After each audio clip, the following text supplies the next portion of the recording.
Most people don't fail at fitness because they're lazy, unmotivated, or genetically unlucky. They fail because they are thinking about fitness the wrong way every single day. They wait to feel ready. They wait to feel motivated. They wait to feel confident. And that mental error silently destroys consistency before the body ever gets a chance to change. This audiobook will show you the exact mindset failure that keeps people stuck and the correction that makes fitness inevitable, not emotional, not motivational, automatic. By the end of this, working out will stop being a struggle and start being who you are. Chapter 1: Motivation is the trap that keeps you weak. Let's say this clearly. Motivation is not your ally. Motivation is the trap. Most people believe motivation is the starting point of fitness. They believe they need to feel ready.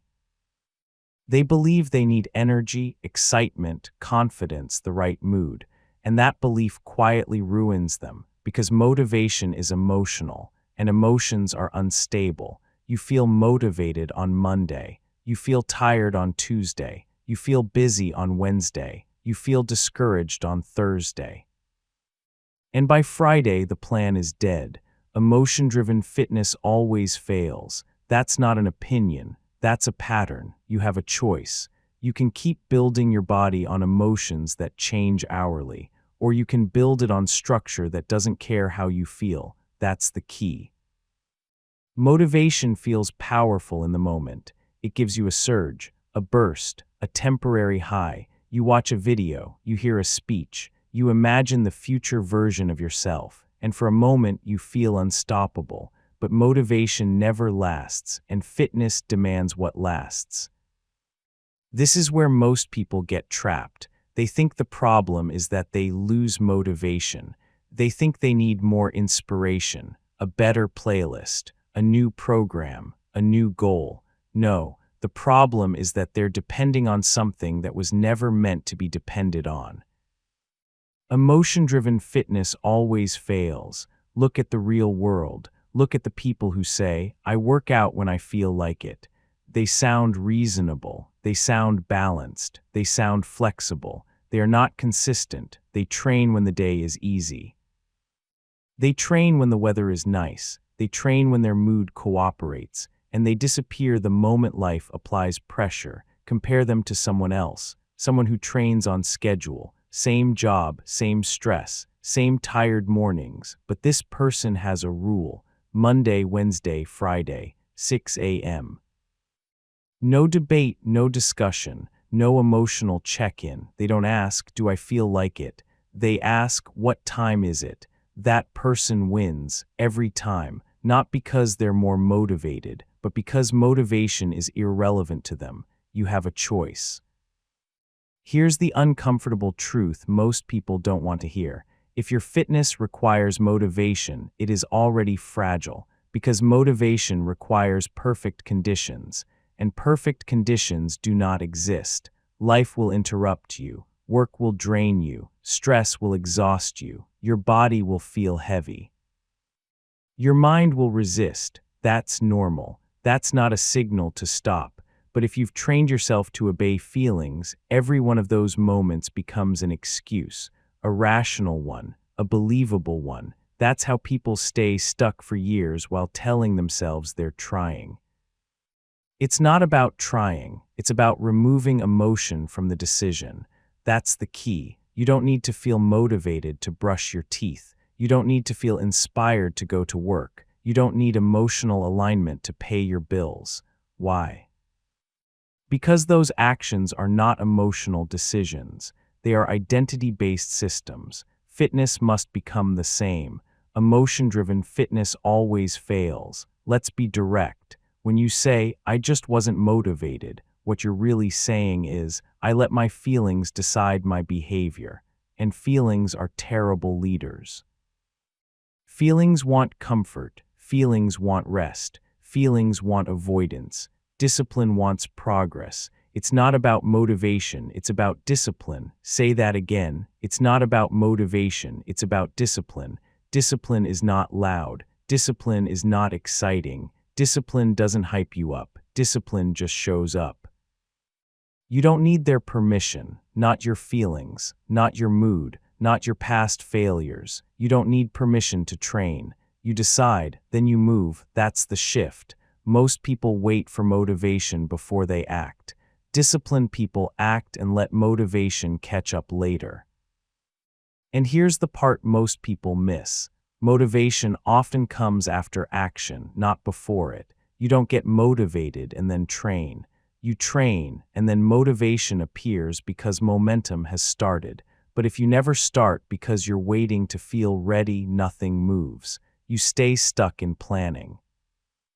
In thinking in next week, emotion-driven fitness always fails. Let's talk about what to do instead. You strip emotion out of the equation. You pick a time, you pick a place, you pick a simple plan, and you follow it regardless of how you feel. You don't need intensity. You don't need perfection. You need repetition. You have a choice. You can keep asking yourself emotional questions like, do I feel energized? Am I motivated today? Is this the right time? Or you can ask one effective question. What is the rule? Rules don't argue. Rules don't negotiate. Rules don't care if you're tired. That's why they work. This is where weakness disguises itself as self-awareness. People say, I'm just listening to my body. No, you're listening to resistance. There's a difference between injury and discomfort, between damage and laziness, between rest and avoidance. Discipline knows the difference. Emotion doesn't. That's why relying on motivation keeps you weak, because it trains you to obey the part of you that wants less. And whatever you obey, you strengthen. You obey comfort, you become fragile. You obey discipline, you become resilient. That's the key. Let this sink in.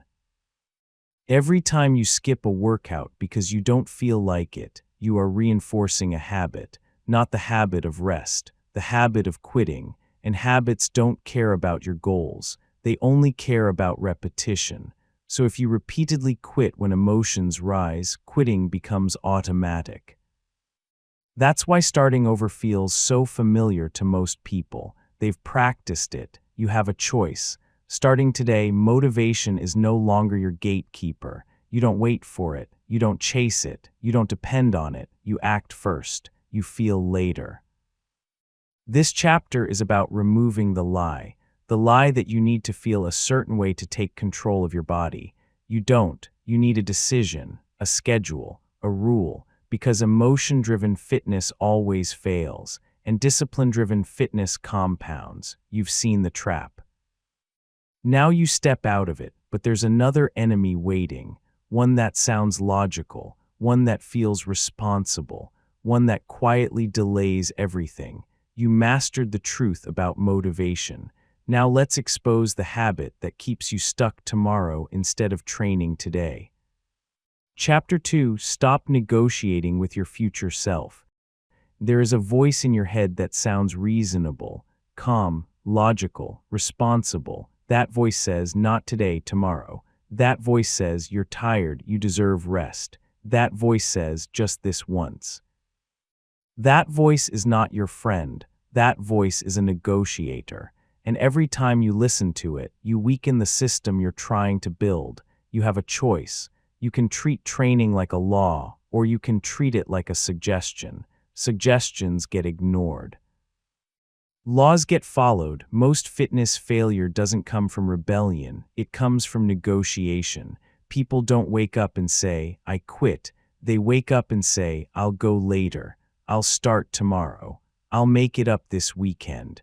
And tomorrow becomes a pattern, a loop.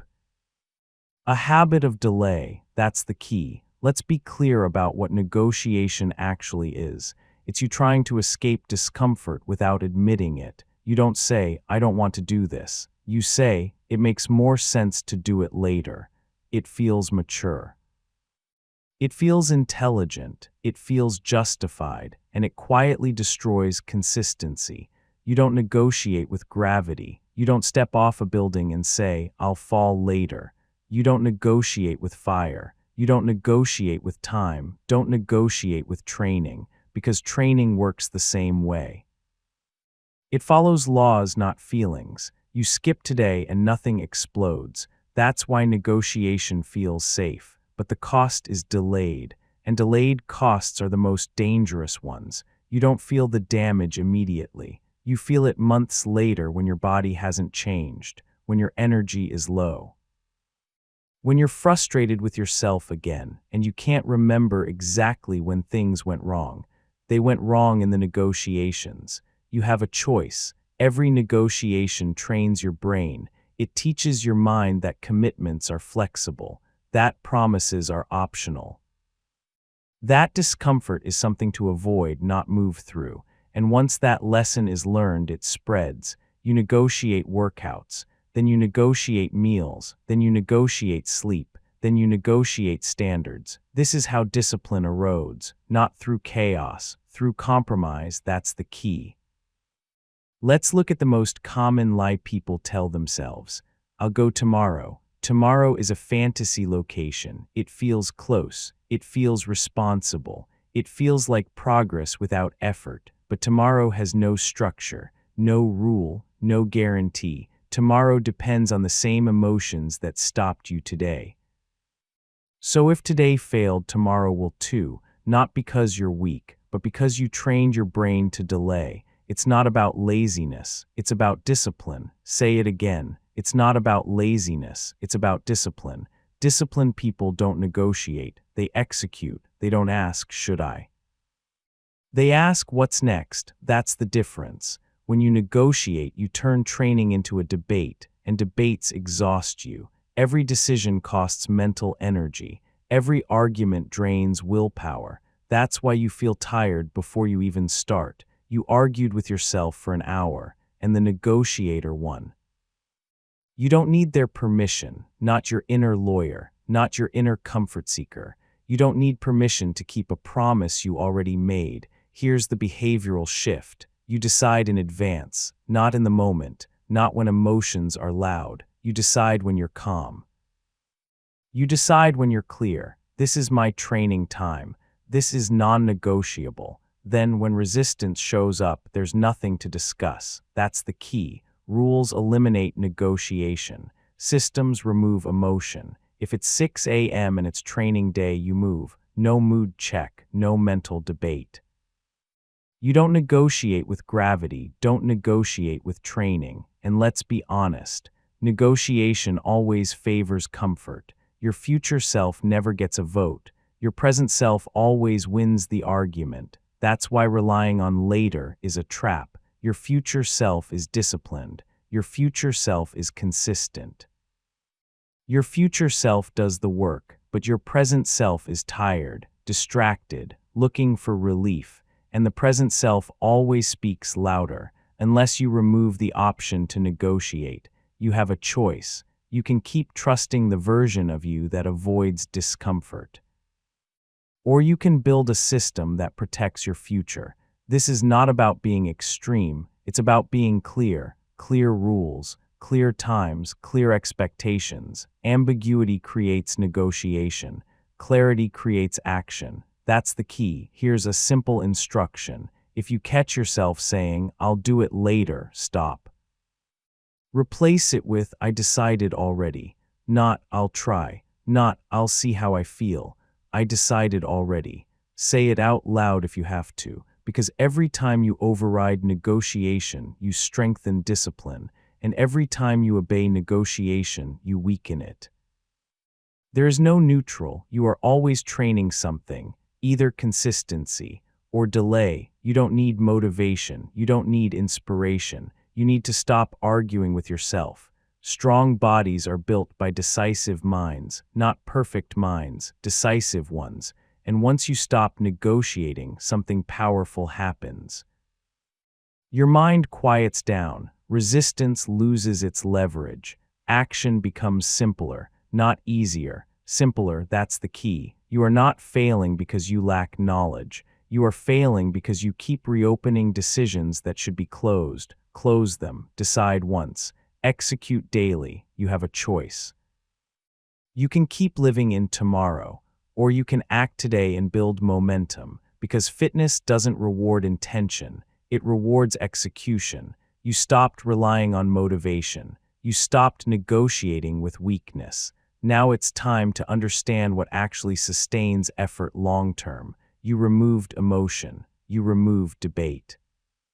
Next, you must install something stronger than effort. Chapter 3: Identity beats effort every time. Effort is overrated. Identity is everything. Most people think success in fitness comes from trying harder, more intensity, more grit, more willpower. That belief keeps them stuck because effort is temporary. Identity is permanent. You have a choice. You can keep saying, "I'm trying to work out," or you can decide, "I am someone who trains." Those sentences sound similar. They are not. One is a wish, the other is a rule. That's the key. When you say, "I'm trying," you leave room for failure. You leave room for excuses. You leave room for negotiation. Trying is optional. Identity is enforced. Look at how people speak. Listen closely. "I'm trying to eat better. I'm trying to get back into shape. I'm trying to be consistent." Translation: this is not who I am yet. And when something isn't who you are, you abandon it the moment it becomes uncomfortable. But when something is who you are, you protect it. What you identify as, you protect. Say that again. What you identify as, you protect. A parent doesn't try to take care of their child. They do it even when tired, even when stressed, even when it costs them comfort. Why? Because it's not an activity, it's an identity. Fitness must move into the same category. You don't train because you're motivated. You don't train because you're chasing a goal. You train because that's what someone like you does. That's the shift. Most people are stuck in effort mode. Effort requires constant energy, constant pushing, constant self-talk, and effort burns out. Identity doesn't burn out. Identity simplifies. When you identify as someone who trains, decisions disappear. There is no debate, no emotional evaluation. You don't wake up and ask, "Should I brush my teeth today?" You do it because you're a person who takes care of themselves. Same logic, same system. You have a choice. You can keep forcing effort, or you can install identity.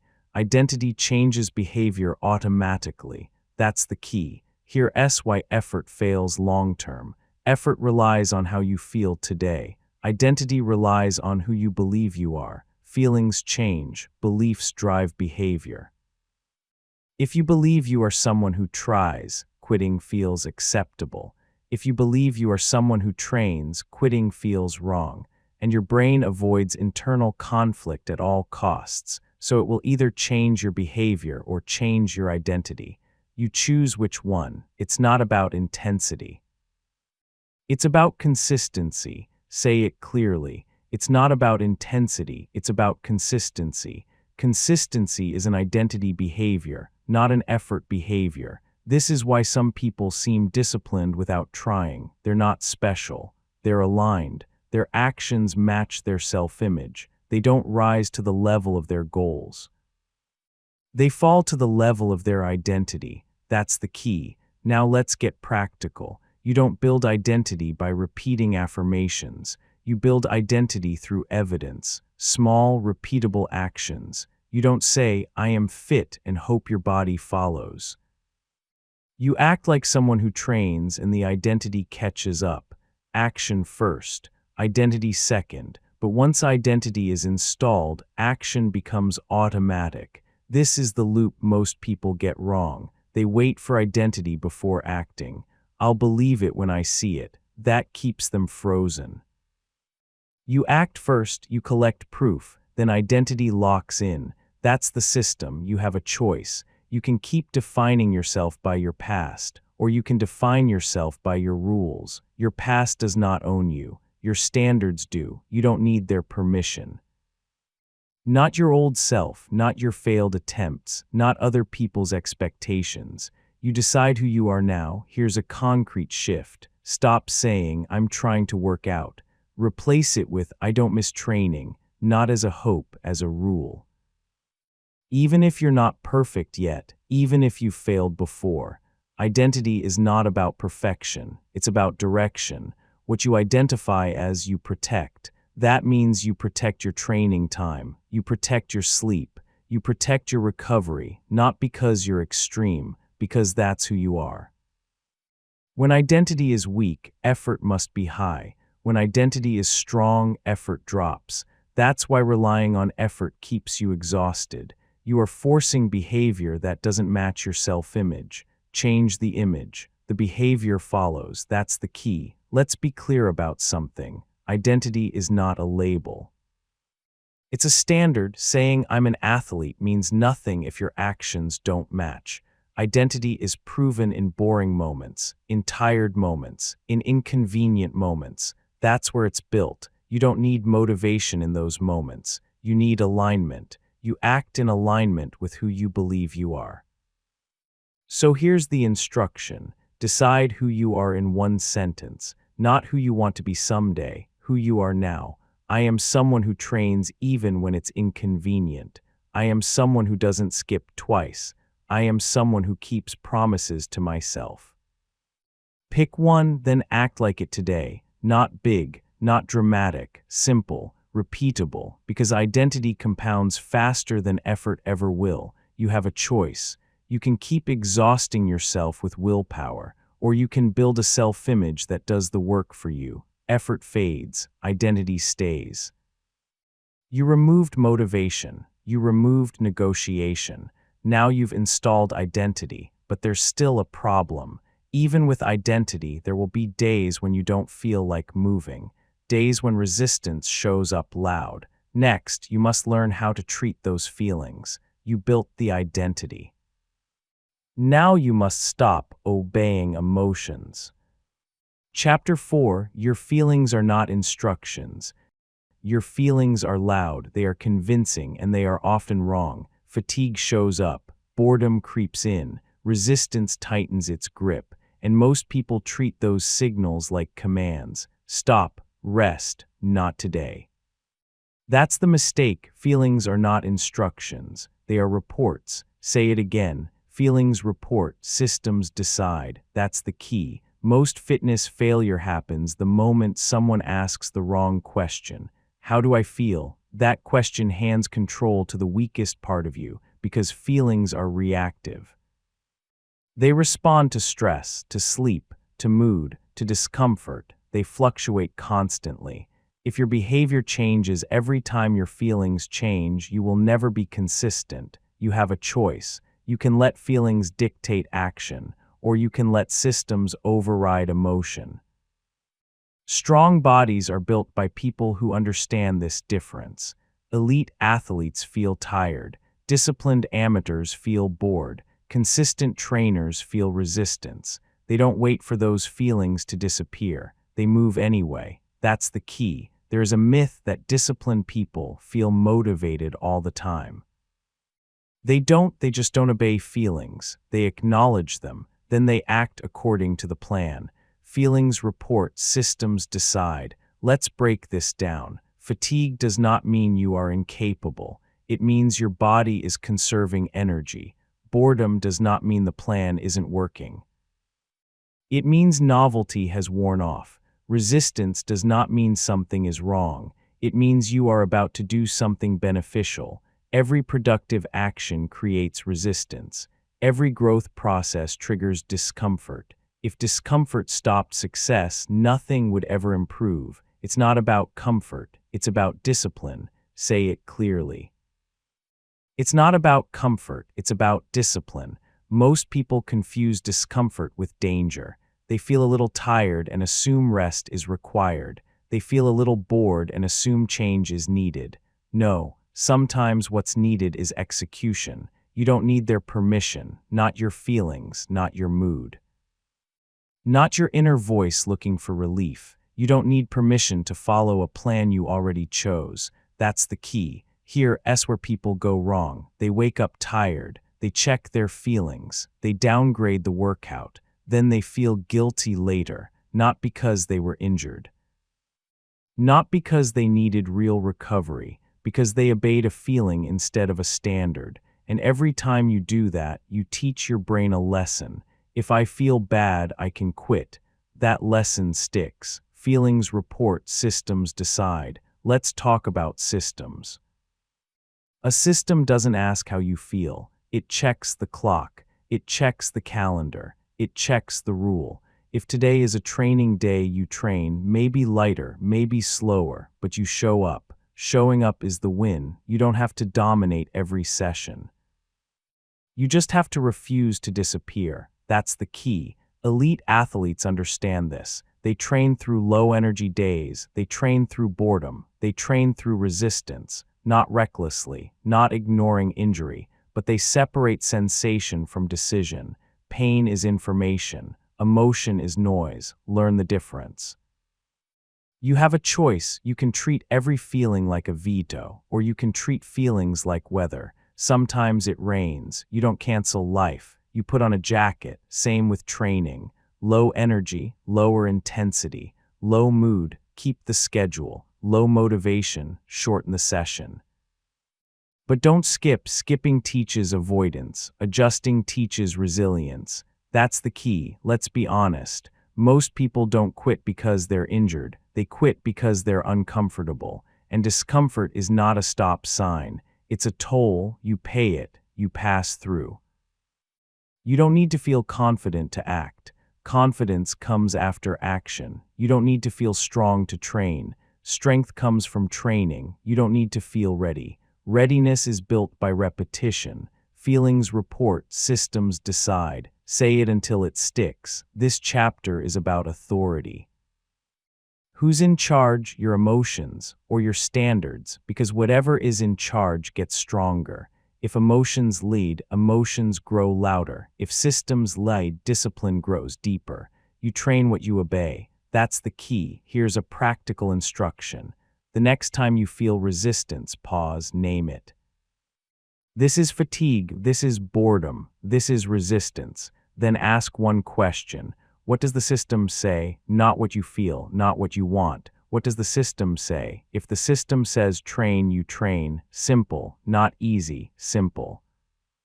You are not trying to eliminate feelings. You are trying to stop obeying them. Big difference. Feelings will always show up. So will excuses. So will reasons. Your job is not to silence them. Your job is to move anyway. You have a choice.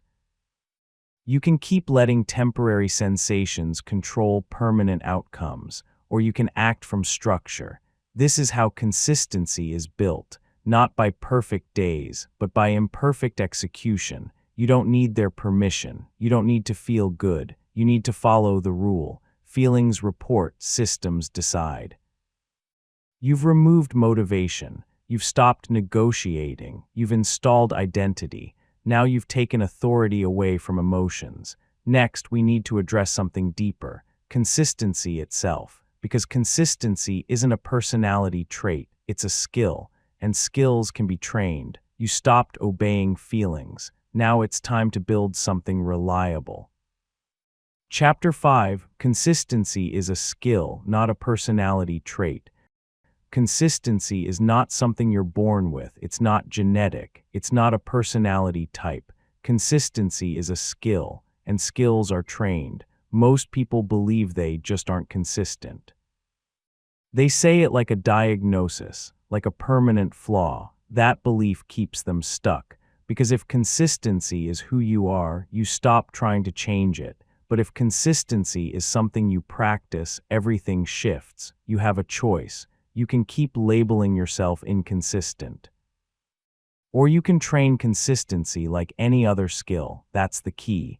No one starts consistent. They start structured. Structure creates repetition. Repetition creates consistency. And consistency creates results. The order matters. People get it backward. They wait to feel consistent before committing. Consistency doesn't come first. Commitment does. It's not about talent, it's about discipline. Say it clearly. It's not about talent, it's about discipline. Let's talk about why most people fail to stay consistent. They rely on flexibility. They want freedom, options, choices. I'll work out when I have time. I'll see how I feel. I'll fit it in. That sounds mature. It sounds realistic. It fails because flexibility creates decisions, and decisions create fatigue. Every day you decide if you'll train, you drain mental energy. Eventually, you choose comfort. That's human. Remove choice, build consistency. Say it again. Remove choice, build consistency.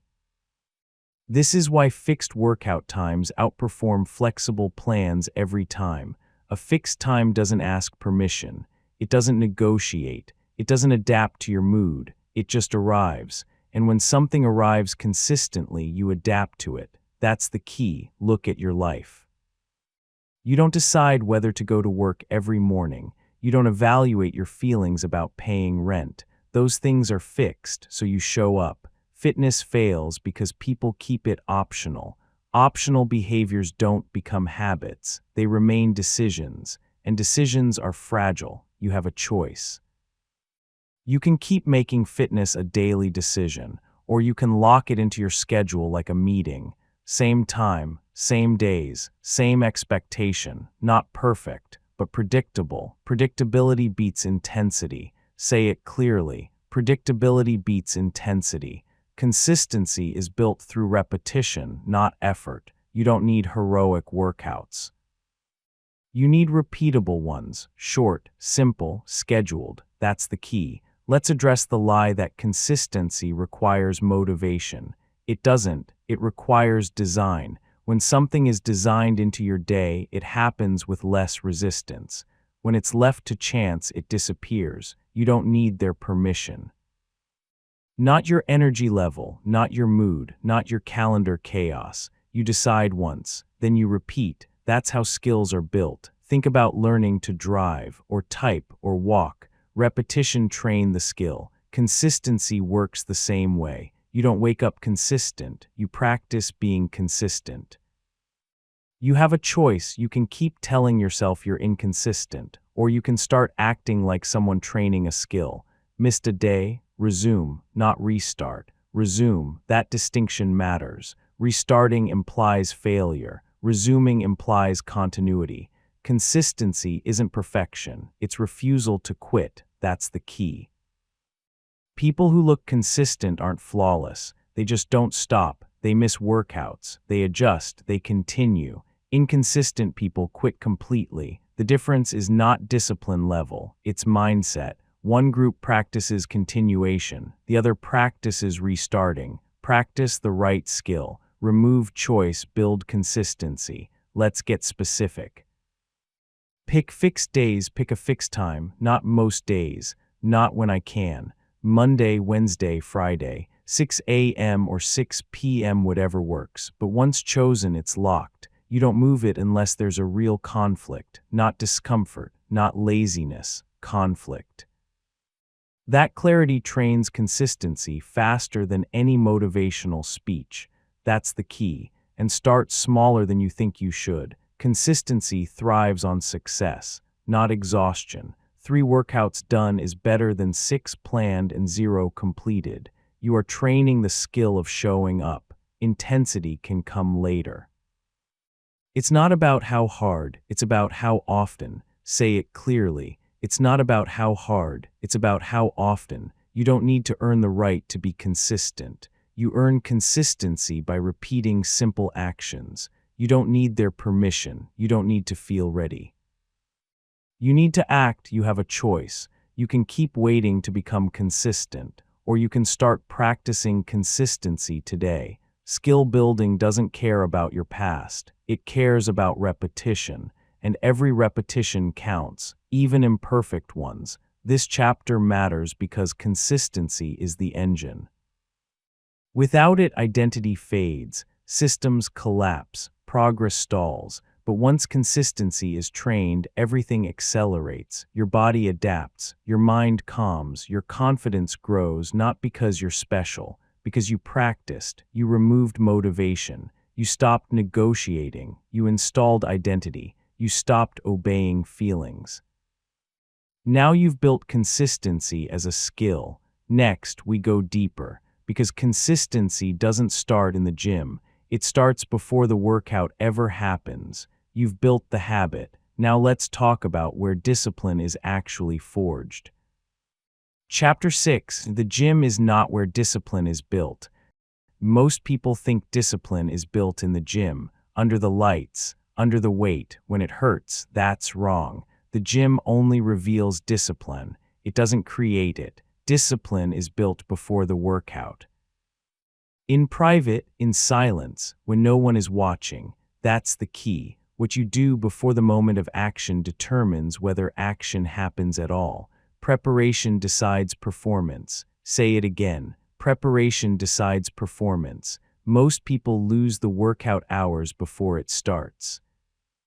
They don't lose it under the bar, they lose it in the morning or the night before. They wake up unprepared. They face decisions. They face friction. And friction creates excuses. You have a choice. You can make action easy, or you can make quitting easy. Your preparation decides which one wins. Let's be specific. Packing gym clothes at night versus deciding in the morning. At night, you're calm, your energy is stable, your emotions are quiet. In the morning, resistance is loud, fatigue is high, time feels tight. So when you leave the decision for the morning, you hand power to your weakest state. That's the mistake. Preparation is not about organization, it's about control. You remove decisions before resistance appears. That's the key. Most people try to win the battle at the hardest moment, when they're tired. When they're rushed, when they're unmotivated. Disciplined people never fight that battle. They already decided. You don't need their permission, not your morning mood, not your energy level. You decided last night. That's discipline. It's not about effort, it's about foresight. Say it clearly. It's not about effort. It's about foresight. Preparation builds momentum. When your clothes are ready, the workout feels closer. When your bag is packed, the choice feels smaller. When your plan is written, action feels obvious. And when action feels obvious, resistance loses. Preparation decides performance. Look at high performers, athletes, professionals, leaders. They don't wing important moments. They prepare. They remove friction. They reduce uncertainty. They simplify execution. Fitness is no different. You have a choice. You can keep relying on willpower, or you can design your environment to support discipline. Willpower is limited. Preparation multiplies it. That's the key. Let's talk about friction. Friction is anything that makes action harder. Searching for clothes, deciding what workout to do, wondering how long it will take. Every unanswered question is a chance to quit. So disciplined people answer questions early. What time, what workout, what clothes, all decided in advance. You don't negotiate in the moment, you execute the plan. Preparation decides performance. Most people underestimate how small preparation actions change outcomes. Laying out shoes, charging headphones, filling a water bottle. These are not small acts, they are signals. They tell your brain, this is happening. And the brain adapts. When something feels inevitable, resistance fades. That's the key. Let's be honest. People love the idea of discipline. They hate the quiet work that creates it. There's no applause for packing a bag, no recognition for setting an alarm early.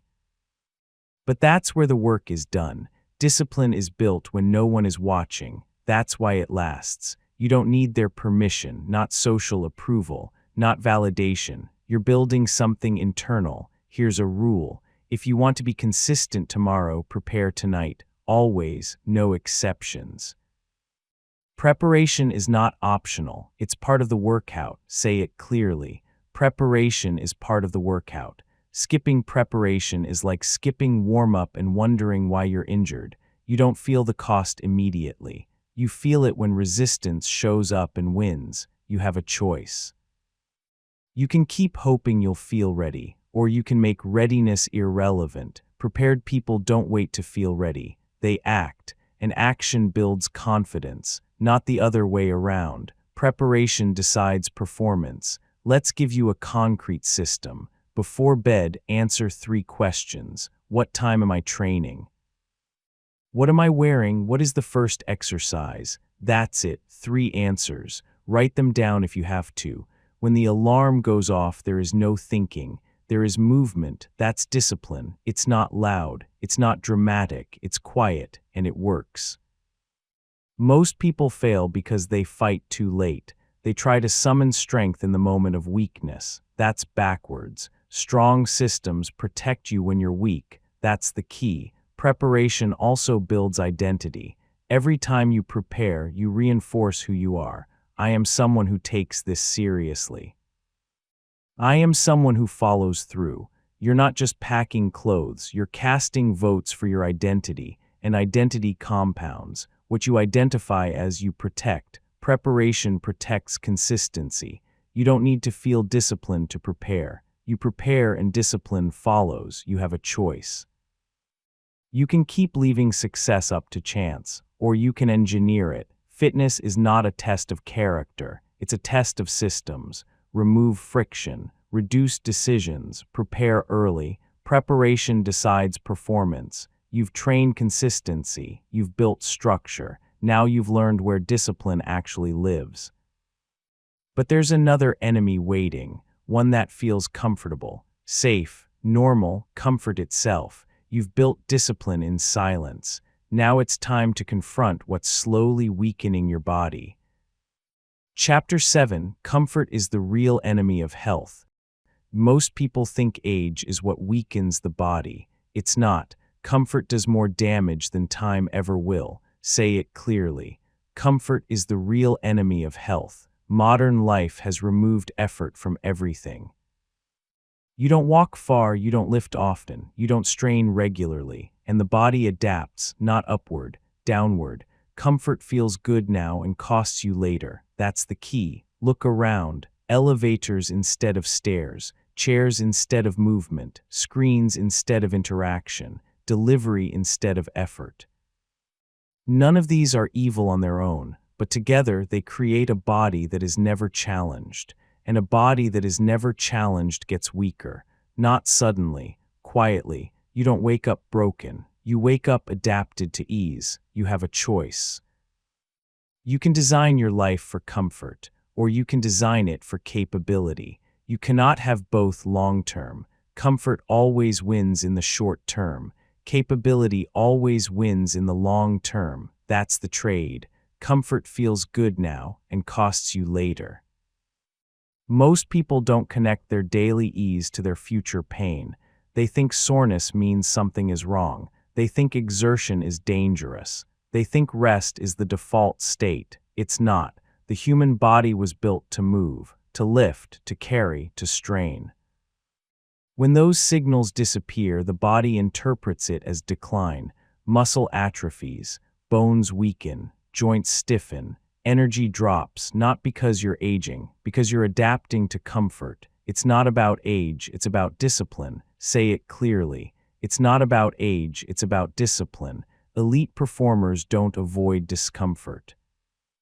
They dose it, they introduce stress intentionally, so life doesn't break them unexpectedly. That's the key. Most people do the opposite. They avoid all effort, then panic when life demands strength. Carrying groceries feels hard. Climbing stairs feels exhausting. Playing with their kids feels draining, not because they're incapable.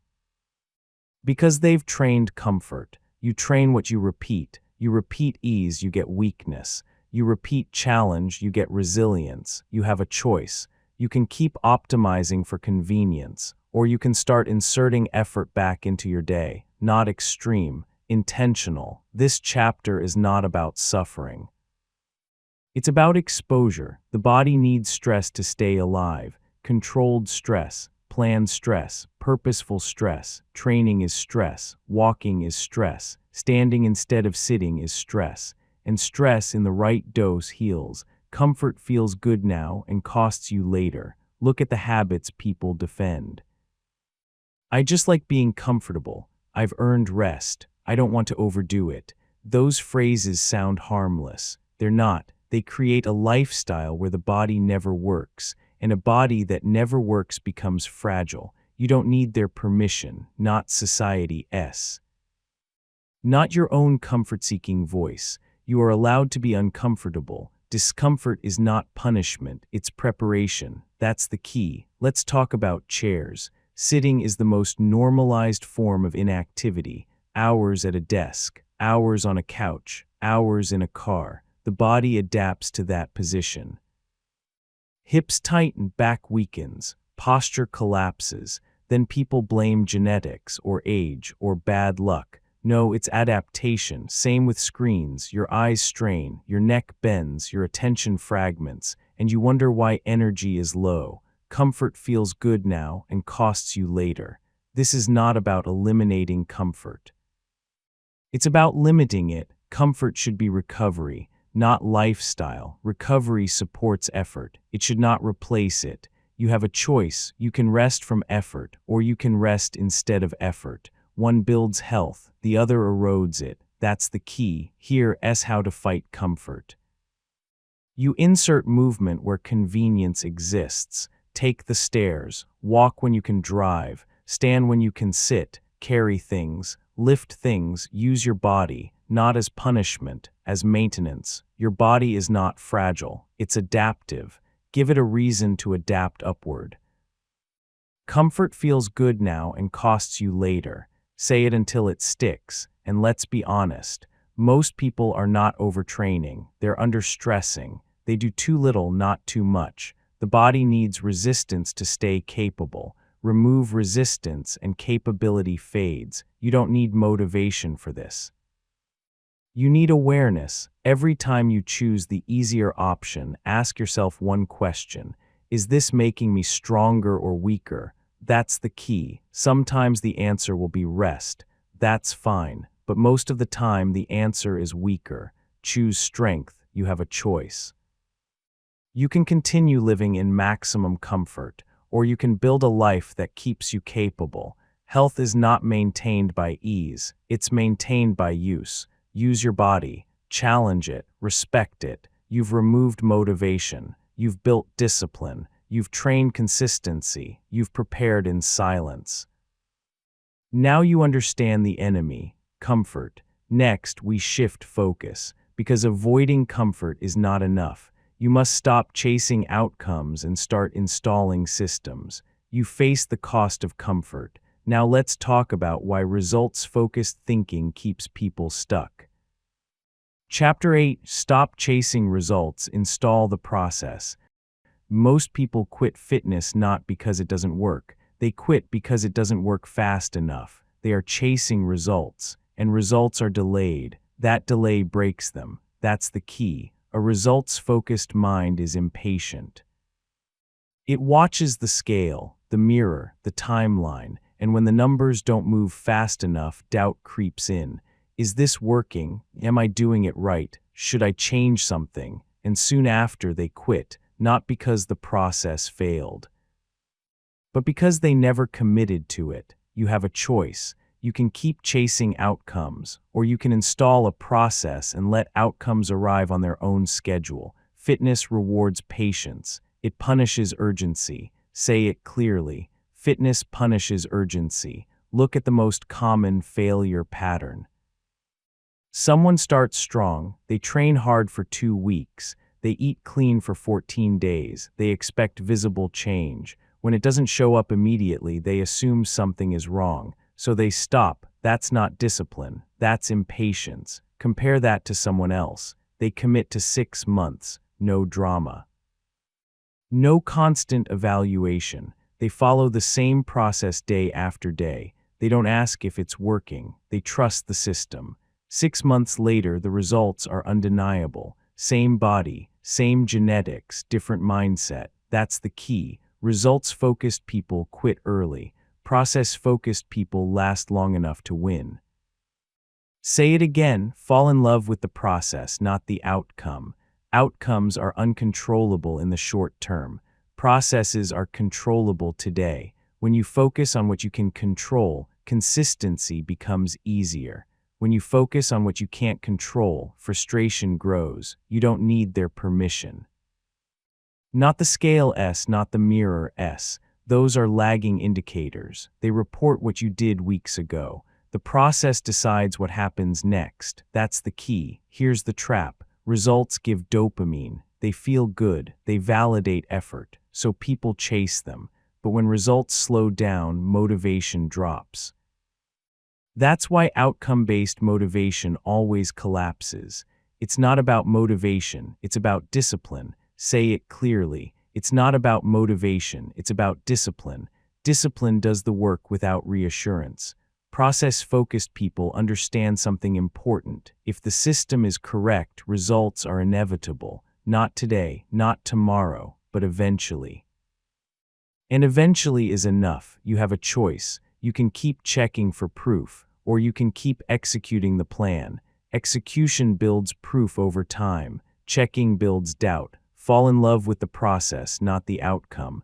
Let's talk about what process actually means. It means showing up on schedule. It means following the plan. It means repeating boring actions. Same warm-up, same movements, same effort level. Boring is good. Boring means repeatable. Repeatable means consistent. Consistent means effective. That's the key. People quit because they want novelty, not results. They change programs. They chase hacks, they jump plans, and they wonder why nothing sticks. The body adapts to repetition, not chaos. Every time you switch, you reset adaptation. You start over. Results-focused thinking creates constant restarting. Process-focused thinking creates compounding progress. You don't need their permission, not social media's, not comparison. Your journey is not a performance, it's a system. Systems don't need applause. They need time. Here's a rule. If you're evaluating results daily, you're doing it wrong. Daily execution matters. Daily evaluation doesn't. Evaluate monthly or quarterly. In between, you execute. That's discipline. That's the key. Let's talk about quitting. People don't quit because the process is hard. They quit because they expected it to be fast. They expected transformation without patience. That expectation is the real problem. Remove the timeline. Remove the pressure. Commit to a block of time. 3 months, 6 months, no evaluation. No panic, just execution. Fall in love with the process, not the outcome.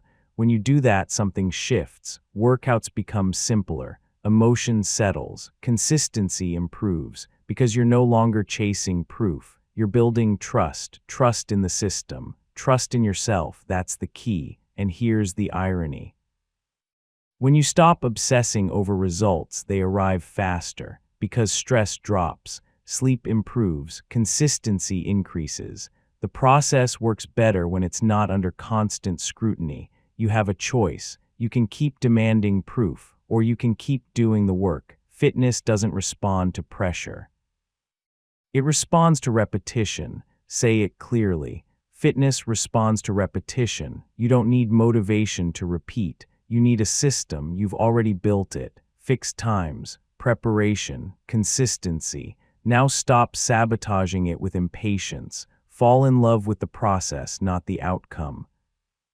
This chapter matters because results-focused thinking is seductive. It feels productive. It feels ambitious, but it's fragile. Process-focused thinking is quiet, stable, unshakable. That's what lasts. You've stopped chasing motivation. You've stopped negotiating. You've built identity. You've ignored feelings. You've trained consistency. You've prepared in silence. You've rejected comfort. Now you've detached from outcomes. Next, we tighten the system even further, because there's one force stronger than discipline: your environment. You've mastered the internal game. Now let's control the external one. Chapter 9, your environment is stronger than your willpower. Willpower is overrated. Environment is decisive. Most people think failure means they're weak. They're not. They're just surrounded by systems designed for comfort and distraction. That's the key. If your environment makes quitting easy, quitting will happen. If your environment makes action obvious, action will happen. Design beats discipline. Say it again. Design beats discipline. You can be motivated. You can be disciplined. You can be committed and still fail if your environment is working against you. Look at how most environments are set up. Junk food at eye level, workout gear hidden in a closet, screens everywhere, no cues to move. Then people blame themselves. No, the design is wrong. You have a choice. You can keep relying on willpower, or you can redesign your environment to support the behavior you want. Willpower is temporary. Design is constant. That's the key. Let's talk about food. What you see, you eat. What's easy, you choose. If junk food is visible, accessible, and convenient, discipline will eventually lose. Not because you're weak, because you're human. Design beats discipline.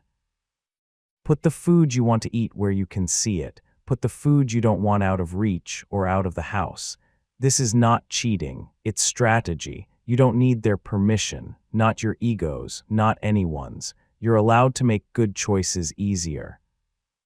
The same logic applies to training. If your workout requires friction, it will eventually be skipped. Digging through drawers, deciding what to wear, wondering what to do, that friction adds up. Remove it. Lay clothes out. Keep equipment visible. Create cues. A visible cue triggers action. An invisible goal does not. That's the key. Look at your space. Does it encourage movement or sitting? Does it cue training or distraction? Most homes are optimized for comfort. Couches, screens, chairs, very few are optimized for health. You have a choice. You can accept that. Or you can adjust. You don't need a home gym. You need reminders. A kettlebell in the corner, shoes by the door, a calendar on the wall, small cues, big impact. Design beats discipline. The brain responds to what's in front of it. Out of sight is out of mind. Out of mind is out of habit. That's why willpower feels exhausting. You're fighting your surroundings. Stop fighting, start designing. That's the key. Let's talk about time. If your schedule is packed, training gets squeezed out. Not because you don't care, because there's no space, you don't find time. You make it visible, block it, name it, protect it. Your calendar is part of your environment. If training isn't on it, it's optional. Optional things disappear. Design beats discipline. Here's another truth. Discipline fails when the environment provides constant escape. Phones, notifications, streaming. Distraction is friction, not physical friction. Mental friction, it pulls attention, drains energy, delays action. So design for focus. Put the phone away during workouts. Limit distractions at home. Create boundaries. You don't need their permission, not your friends, not society's. You are allowed to protect your attention. That's the key. Most people try to become stronger than their environment. That's backwards. Change the environment. Strength becomes unnecessary, not because you're avoiding discipline, because you're using it wisely. It's not about willpower, it's about discipline. Say it clearly. It's not about willpower, it's about discipline. Discipline chooses design. Here's a simple exercise. Walk through your day. Where are the friction points? Where are the distractions? Where are the cues? If your environment pushes you toward comfort, change it. If it pulls you toward action, keep it. Design beats discipline. And here's the final truth.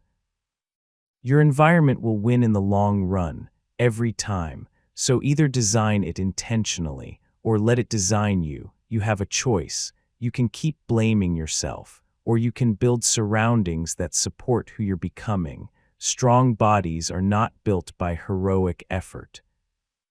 They're built by smart systems. You've mastered motivation. You've removed negotiation. You've built identity. You've ignored feelings. You've trained consistency. You've prepared in silence. You've rejected comfort. You've installed the process. Now you've taken control of your environment. There's only one thing left. What happens when you fail?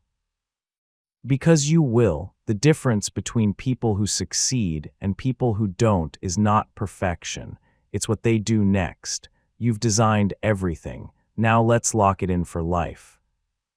Chapter 10. This is the final separation between people who change their bodies for a season and people who keep their bodies for life. Long-term fitness is not a goal. It is an identity decision. Goals expire. Identity endures, that's the key. Most people think success comes from perfect execution, perfect weeks, perfect meals, perfect routines. They're wrong. Perfection is fragile. Life breaks it. The people who win are not perfect. They are persistent. Never quitting beats perfect execution. Say it again. Never quitting beats perfect execution. Look closely at the difference. One person misses a workout. They feel guilty. They label it failure. They spiral. They stop. They restart weeks later. Another person misses a workout. They shrug. They resume the next session. No drama, no identity crisis. Same miss, different outcome. The difference is identity. You have a choice. You can be someone who restarts or someone who resumes. Restarting assumes you fell off. Resuming assumes you're still in it. That mindset determines everything. That's the key. People who don't quit don't see setbacks as signals to stop. They see them as noise. Life happens. Schedules break, energy dips. They don't make it mean anything about who they are. They don't say, I failed. They say, I continue. Never quitting beats perfect execution. Let's be direct. Quitting is an identity, so is persistence. Every time you quit, you reinforce the belief that stopping is acceptable. Every time you resume, you reinforce the belief that this is who you are. You train what you repeat. You don't need their permission, not your past selves, not your inner critics. You are allowed to continue imperfectly. That's discipline. Say it clearly. It's not about perfection, it's about discipline. Most people overreact to small failures. They treat them like verdicts. I missed a week, so what's the point? I messed up my diet, so I'll start over next month. That thinking kills momentum. Momentum doesn't require perfection. It requires continuity. And continuity is a decision. You have a choice. You can let mistakes define you, or you can let standards guide you. Standards say, I don't quit, even when I'm tired, even when I'm busy, even when I mess up.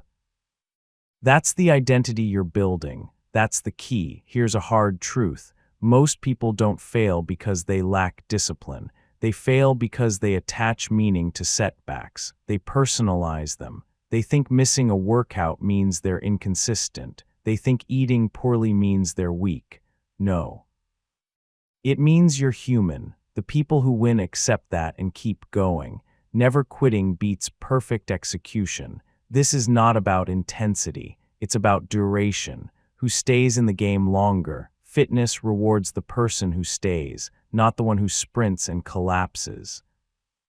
Long-term fitness is an identity decision. Decide who you are. I am someone who doesn't quit, not someone who never struggles, not someone who never misses, someone who doesn't quit. That's the key. And let's clarify something. Never quitting does not mean never resting.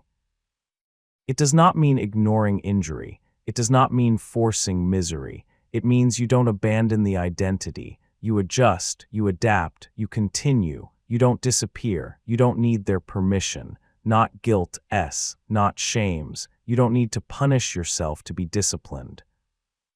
You need to be consistent. Say it clearly. It's not about punishment, it's about discipline. People who quit often think they need a dramatic restart, a new plan, a new program, a new Monday. They don't. They need to resume the next small action, the next walk, the next workout.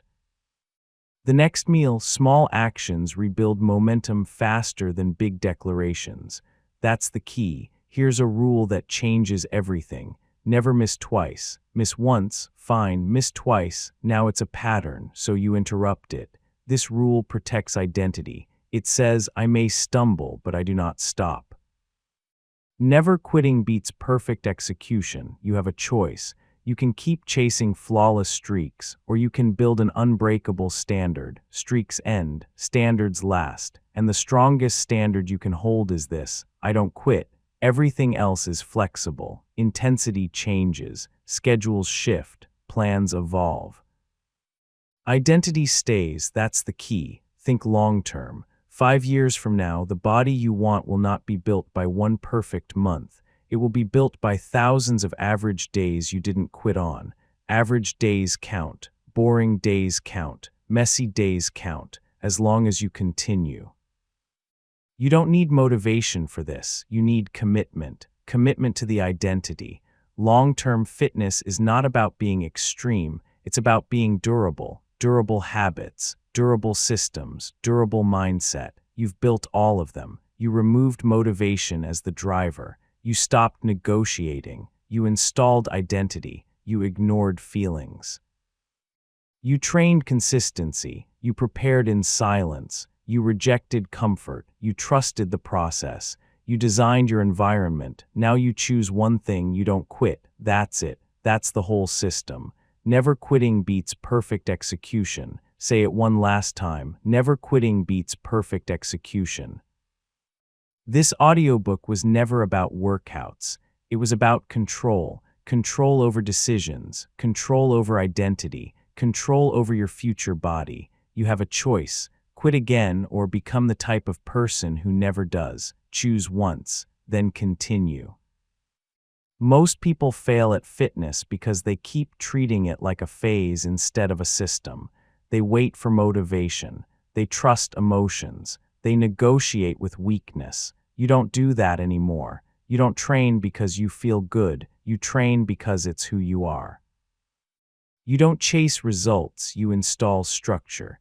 You don't rely on willpower. You design your environment. This is how fitness stops being a struggle and becomes automatic.